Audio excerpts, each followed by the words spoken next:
just take a look at this, take what you will from it. When I dissociate, it feels like the life I'm living are like memories. They have, everything's kind of like muted and muffled, and it doesn't really feel like it's my reality. Tattooing definitely brings me back to Earth. It's like it brings me back to the present instead of feeling like I'm just living lives that have already happened. And I suppose that's where like the desire for control comes in, because I feel like every day I'm not in control. Like those moments where I am tattooing or creating help me feel like I'm alive. It's just hard. I think throughout my life I've just felt really powerless a lot for a lot of different reasons. And when I got into like hand poke, it was just a lot of freedom, and I had a lot of control over what I was doing and the clients I was seeing and the designs I was doing. And so I think when I felt that control, like I started seeing myself more as an artist. Have you had a stick and poke before? No, this is my first one. Oh, how exciting. If it's inevitable that you're gonna suffer in your life, like you can to some degree choose how you suffer. Suffer well, suffer the way you want to suffer. Like my parents moved to America, like, you know, for the American dream. And like coming from Korea and then to a country where like they don't speak the language, they left their family, and like so many sacrifices were made, so like it's almost like a burden on us to make it worth it. A smell that's nostalgic for me from childhood is sesame seed oil. Like in Korean cooking, it's really common to just use sesame oil as like the final garnish or like finishing touch. And like we didn't grow up with a lot of money, so like one of our, like my mom's go-to dishes for us was like rice with a runny egg and then like a splash of soy sauce and sesame seed oil. I don't know where like the sense of powerlessness comes from, or like the desire for control.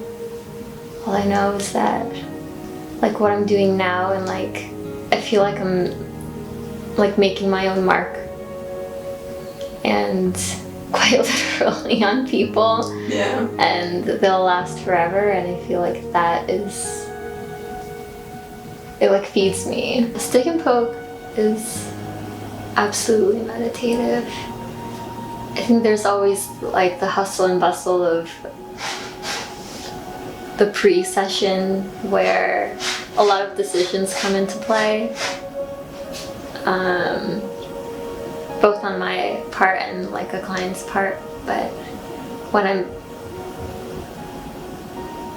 like working with the skin and just really focused and honed in on what's going on in front of me, like at that moment, that is meditative. I feel a combination of relief and dissociation afterwards, because on one hand I made this piece, like this tattoo, this design, and I can see it in front of me, and I'm like working with my hands on it. It's like really tangible. But when my client walks out the door, it's gone.